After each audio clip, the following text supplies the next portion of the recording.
el tema de la salvación, el cómo adorar, el cómo leer las Escrituras y esos elementos que nos han nutrido al día de hoy en estas últimas reuniones y que han sido discutidas en las reuniones de iglesia en casa, yo espero que te hayan motivado para identificar la voluntad de Dios y hacia dónde caminar. Ahora vamos a ver un punto adicional que tiene que ver más bien como un efecto, como un resultado de todo lo anterior. Y déjame decirlo de esta forma. En cualquier organización, en cualquier institución, hay elementos, hay formas, hay actitudes, hay acciones y también hay marcas que identifican a esa organización. Ahora vamos a ver esto. Un identificador que claramente muestra a un hijo de Dios es la generosidad. Ahora vamos a ver la generosidad como un identificador que como consecuencia de lo anterior se traslada hacia adelante. Y en razón de esto que acabo de comentar, permíteme decir esto. Si Dios está en ti,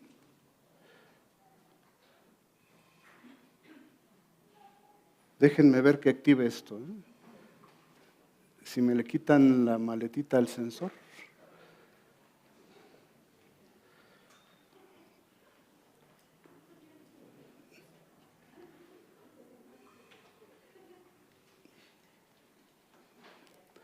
Si Dios está en mí y me dirijo según sus indicaciones, la generosidad será un identificador en mi vida. Sobre esto vamos a estar platicando el día de hoy. Y vamos a hablar de lo que se leyó en texto, vamos a analizar el texto de Éxodo. Sin embargo, si tú quisieras tener, si eres nuevo, si hace poco te reúnes con nosotros y quisieras tener un complemento de lo que ahora diremos, puedes recurrir a lo que se compartió en Hechos 4:32. Esto se compartió el 26 de febrero. Y algo adicional que también pudieras tú revisar es algo que se presentó en una serie que se dio el año pasado en julio, que fue una serie que se llama Mayordomía. Es gratis. No hay que pagar membresía, la puedes ver ahí. Es serie de mayordomía, pero ahora vamos a analizar lo que él dice Éxodo, que tiene que ver en particular, en este segmento que se leyó, tiene énfasis especial en el asunto de la presencia de Dios, Dios habitando con su pueblo. Y para esto vamos a ver 4 puntos que nos van a ayudar a dirigirnos en este asunto de identificar por qué la generosidad es el elemento que como consecuencia en mi vida trae el ser llamado un hijo de Dios que obedece sus mandamientos. El primero es la presencia de Dios. Mira, el Salmo 91:1 dice lo siguiente: el que habita al amparo del Altísimo morará a la sombra del Omnipotente. El Éxodo, la porción que leímos, contiene un informe de la construcción del tabernáculo. En el segmento que se leyó desde el 33 y vimos hasta el 36, el segmento habla del informe de una construcción.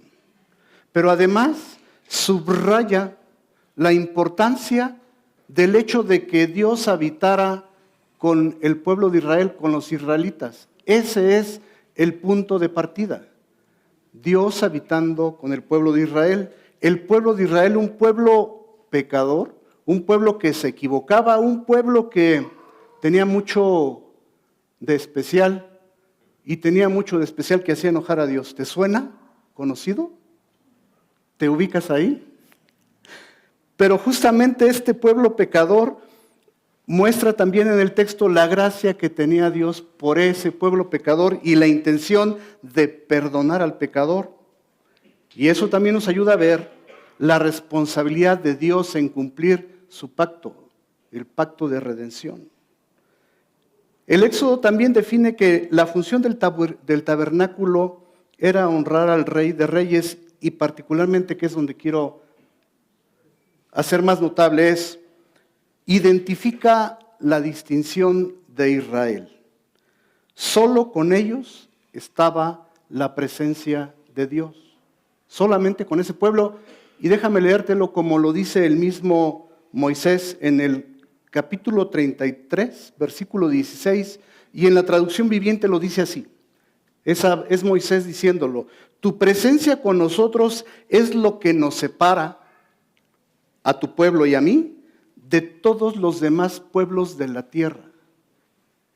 Este punto donde hay esta apelación con Moisés, pudiéramos hablarlo mucho, discutirlo bien sabroso. Si me invitan un café con biscuits, lo podemos discutir, pero este asunto de negociación, esta apelación que está haciendo Moisés con Dios, logra identificar la presencia de Dios en su pueblo, que es al punto al que quiero hacer notable ahora. Este papel de Moisés en la historia de la redención apunta directamente a Cristo.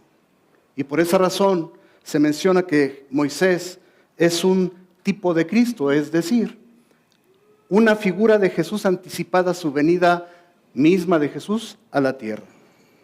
Entonces, el punto de partida es la presencia de Dios en su pueblo. Ese es el inicio. No hay mangos, no hay más. Ese es el punto de partida, porque el siguiente tema que vamos a ver es: Dios activa a la congregación. ¿Cómo la activa? La activa a través de su mensajero, y aquí lo importante que quiero hacer notable es lo que el capítulo 35 nos revela de los versículos 4 al 10. Dice así: Dios mismo da una especificación clara y concreta. Define que los de corazón generoso, velo allí en tu Biblia, en el capítulo 35, versículo 5, dice: los de corazón generosos lleven ofrendas. Y déjame decirte que en este punto que estamos analizando de la generosidad, no necesariamente vamos a estar hablando de dinero. Se tocará, pero hay mucho más que es importante que distingamos. Pero aquí Dios mismo está indicando que los de corazón generoso deben de llevar ofrendas. Y además, adicionalmente, detalla bien claro qué es lo que quiere, cómo lo quiere, los materiales con los que ha de hacer esa manufactura. No deja lugar a dudas. Dios está compartiendo su plan. Dios está compartiendo su plan de construcción y está invitando. El versículo 10 dice que invita a hombres hábiles para realizar la construcción. Sí, pidió ofrendas, pero pidió manos para hacer la construcción. Entonces, número uno, la presencia de Dios es el punto de partida, y esa presencia de Dios es para compartir, en este caso a través de su mensajero, la labor, el plan que Dios tenía por hacer en este momento, un plan de construcción. Ese fue el número 2. El número 3 es: ¿quiénes se suman a lo que Dios está haciendo? ¿Quiénes?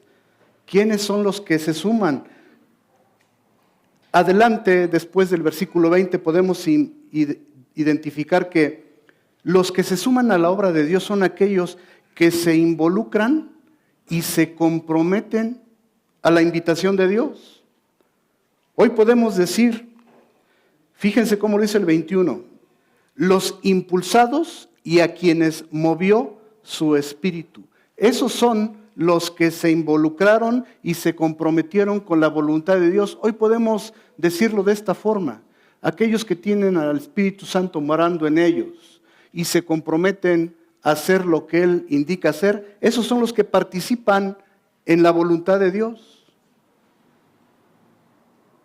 Dice el versículo 22, todos los de corazón, y confirma, todos los de corazón generoso, y aclara, hombres y mujeres. Hasta antes de esto la indicación fue hacia los hombres. Esta es la primera ocasión que se habla de las mujeres en activo participando y se define concretamente qué estuvieron haciendo. Se metieron a la invitación, se subieron al plan de Dios y a través de su invitación pusieron manos a la obra. Todos los de corazón generoso, y puedes seguir leyendo, y dice, lo que sigue dice de esta forma: esos hombres fueron obedientes a la primera, no dudaron, no rezongaron, no pusieron trabas, no pusieron preguntas, actuaron. Y como recordatorio de lo analizado la semana pasada, se analizó la actitud de dos personas, un etíope y un Felipe, donde una constante en ambos, entre varias cosas que pudiste haber discutido en tu reunión de iglesia en casa, es que ambos tuvieron una actitud expedita. Iban, hacían, Dios habló y ellos hicieron. Entonces, los que está declarando aquí Éxodo, dice que todos los de corazón generoso, hombres y mujeres, obedecieron. El versículo 25 detalla que las mujeres hábiles, dice, con sus manos hilaron y trajeron lo hilado. No se quedaron sentadas. Entonces, nuevamente, la presencia de Dios dirige, muestra, hace una invitación y solamente algunos se suman. Si hubieran sido todos, no hubiera habido esta definición, esa deslindación de unos sí. Y por último, analizaremos esto, que la generosidad es una respuesta a un pueblo comprometido. Es la respuesta de un pueblo comprometido. Es la evidencia, ya en el 36, del 2 al 7, es la evidencia que identifica que un hijo de Dios vive la presencia de Dios. Porque puede estar Dios obrando, puede Dios estar ahí, puede Dios siendo muy claro y detallado con qué quiere que se haga, y tú nomás puedes ver que está pasando por allá todo eso. Y no estar realmente disfrutando de esa presencia de Dios, involucrado en lo que Dios está pidiendo que se haga. El capítulo 36 en el versículo 3 dice que los israelitas seguían trayendo ofrendas voluntarias cada mañana. El texto no nos dice que por las tardes venía Moisés a nuevamente pedir ofrendas. Nos dice que se hizo una vez y se acabó. Y sin embargo, todas las mañanas, esa gente comprometida, esa gente obediente, venía y seguía trayendo las ofrendas voluntarias, y sigue diciendo que los hombres hábiles que también habían estado metiendo la mano, es decir, que estaban trabajando, no solamente las mujeres, los hombres aquí declara que estaban trabajando, tuvieron que darle una advertencia a Moisés que tenía que ver con el que, detén, ya hay mucho. Y en consecuencia Moisés tuvo que mandar la siguiente indicación. En el versículo 6 dice, ningún hombre ni mujer haga más trabajo a las contribuciones del santuario, porque ya hay suficiente para terminar la obra.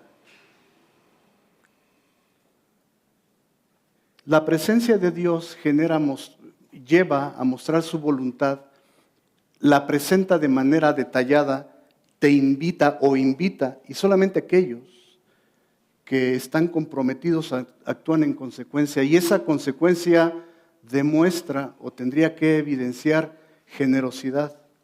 Y aquí se está hablando de dinero y de trabajo.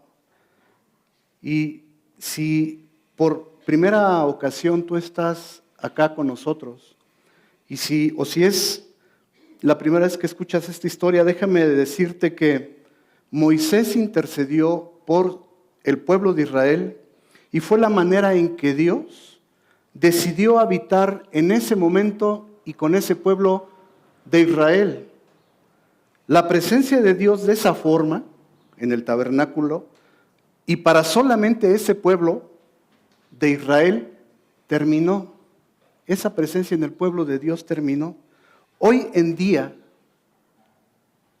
el intercesor entre nosotros los hombres y Dios es Jesús, es Jesucristo. Esto lo dice 1 Timoteo 2:5, porque solo hay un Dios y también un solo mediador entre Dios y los hombres, Cristo Jesús, hombre. Él vino a morir por los pecados de la humanidad en la cruz y salvarnos para una eternidad con Dios. Si es la primera vez que escuchas esto, cuando tú entiendes que Jesús es el Hijo de Dios y murió por tus pecados, y que también aceptas que Él resucitó, y que, aceptas que Él sea el Señor de tu vida, que Él dirija tu vida, el Espíritu Santo viene a morar en ti. ¿Eso qué significa? Que Dios está en ti. Eso significa que Dios habita en ti y que la presencia de Dios está en ti. El punto de partida ya lo tienes permanente. La presencia de Dios está en ti. Si ocurrió todo lo anterior.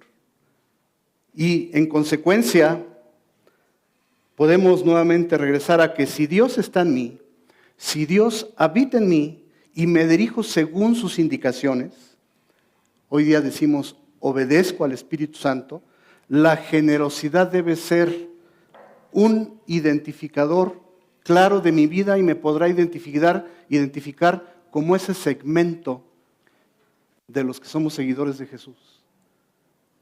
Sin decir mucho, te identificará como un hijo de Dios, como un seguidor de Jesús. Si Dios está en ti, en consecuencia, deberías ser generoso. No se puede ser el mismo después de recibir la salvación, una salvación tan grande. Si esto tú ya lo has entendido y ya eres un hijo de Dios, y hablo para los que ya han aceptado a Jesús en su corazón, quisiera decir lo siguiente. Espíritu Santo está en nosotros. Y pudiera regresar a Juan 14, 16 al 17. No lo leeré.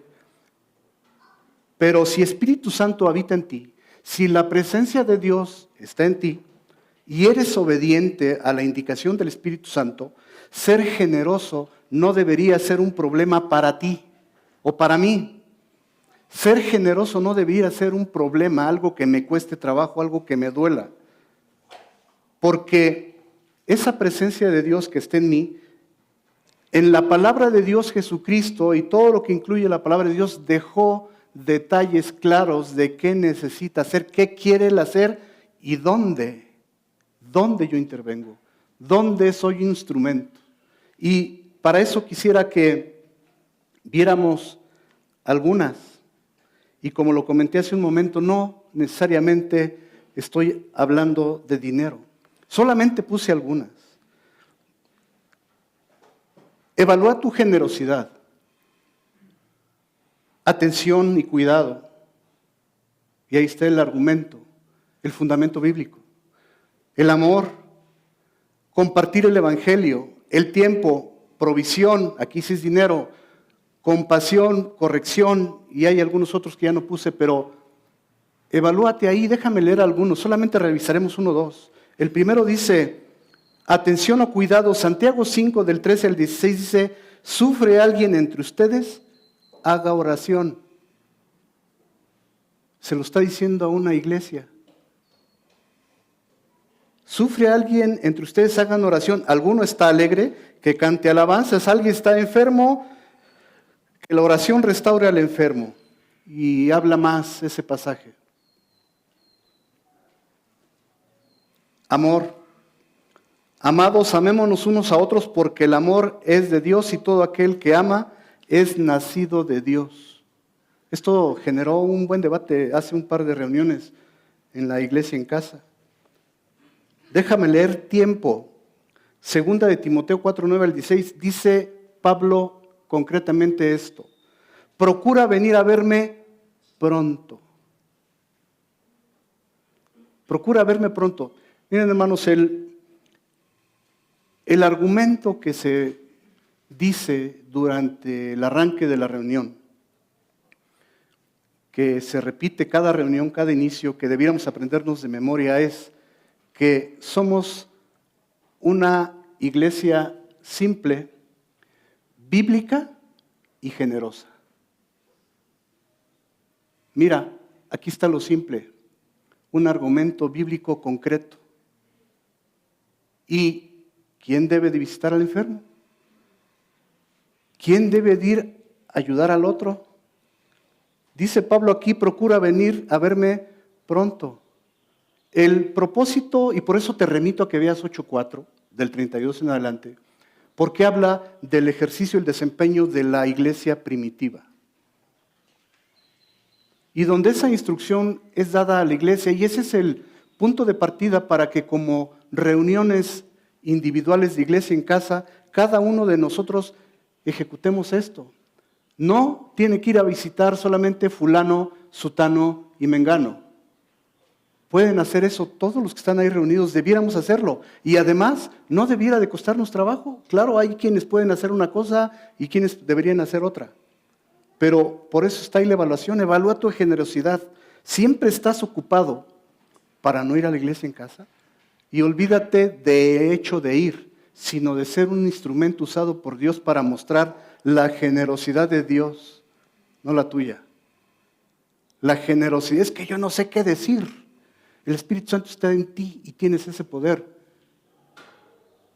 Ese es el ánimo de buscar congregarnos en iglesias en casa. Déjame leer solamente otro. Compasión. Tengan misericordia de algunos que dudan. En las últimas semanas, la experiencia que hemos vivido en las reuniones de iglesia en casa donde yo he podido participar es que hay necesidades. Y son necesidades importantes en las que a veces se ve involucrado la dudota, la duda. Dice aquí, tengan misericordia. ¿Qué le dices a ese que tiene dudas? Ahí, no mañana, no pasado. ¿Qué dice la Biblia que tú tendrías que decirle a él? No tu mejor opinión. ¿Qué dice el texto bíblico que tengas que compartir? Y ser generoso con ese que está en ese momento dudando. Y pudieran seguir ahí la historia y pudiéramos poner ahí más elementos de evaluación de la generosidad. Y si se fijan, no hablé del dinero. Ahí se las dejo nada más. Si no doy nada de esto aquí mostrado, no estoy dando evidencias de que Dios habita en mí. Esto es algo muy fuerte. Si yo no estoy mostrando esto hacia afuera, si no estoy dejando que el Espíritu Santo me use hacia mi comunidad, mi iglesia en casa, mi iglesia local y la comunidad, tendría que preguntarme si el Espíritu Santo está morando en mí. Para finalizar, nosotros somos una iglesia de iglesias en casa. En estas deberíamos estar ejerciendo de manera inicial nuestra generosidad. Ahí, de manera inicial. Y si tú te preguntas, es que yo no voy a una iglesia en casa, no discutiré eso.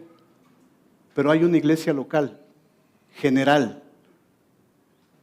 Si yo no ejercito esto con mi comunidad eclesiástica, difícilmente voy a poder hacerlo hacia los que me rodean. Y todo esto no es acotado, limitado a una iglesia. Todo es hacia la humanidad. Ese es el propósito, esa es la invitación de Dios. Y volviendo un poquito al ejercicio, a la ejecución, a la dinámica de iglesias en casa. La manera inicial en la que tú puedes dar un soporte económico, material, o como le quieras llamar, es en ese núcleo de confianza en el que, en esa sinceridad de plática, de dinámica, alguien puede abrir su corazón y puede decir, está pasando esto. Y en consecuencia la iglesia en casa debería estar tratando con esa situación. Y estoy hablando de cosas quizás complicadas de dinero, pero hay otras son sumamente más complicadas que tienen que ver con asuntos del corazón. Esas son complicadas. No te hagas a un lado. Date la oportunidad de manifestarte generoso, que Dios obre en ti para los que tienes ahí enfrente, tu reunión de iglesia en casa. No es una indicación solamente para fulano, sutano, es una invitación para todos los que somos llamados hijos de Dios y que tenemos la oportunidad de tener un lugar donde reunirnos. Si la presencia de Dios está en mí y yo identifico lo que Él me manda hacer, uno de los puntos que vimos al inicio fue las Escrituras. Si tú no llegas a ellas, difícilmente vas a saber cuál es el plan de Dios. Por eso la insistencia de que las leas, y no dejaremos de hacerlo. Si tú no conoces el plan de Dios para ti, va a ser muy difícil que te sumes al plan de Dios que tiene para su iglesia. Estoy hablando ahora sí como iglesia local, Church Project Puebla. Déjame decirte lo siguiente. Para la operación de este año, se ha entendido, y hablo desde la dirección de Dios para la iglesia y el conjunto de personas que colaboran como líderes de ministerio, que para la operación tenemos un requerimiento adicional del año pasado de más de un 25%, hablo de dinero. Consideramos que es el camino al que Dios nos está llamando a caminar, y eso va a ser provisto por Dios. Yo quisiera dejarte ahora la pregunta de cómo está tu generosidad ahí. Y no estoy hablando de porcentajes, de metas, de dame, cuándo. Dios quiere hacer eso. Al pueblo de Israel en el Éxodo tuvieron que detener, porque había mucho. Yo espero que aquí nunca nos detengamos, porque todo lo que entre, así como entre, se siga yendo. Y todo esto tiene que ver, lo que estoy mencionando al final, no tiene que ver necesariamente con asuntos de comodidad, porque sabemos que hace calor, lo sabemos. No tiene que ver, tiene asuntos más profundos que tienen que ver con cómo nos ejercitamos piadosamente en aquello que Dios nos ha llamado a hacer.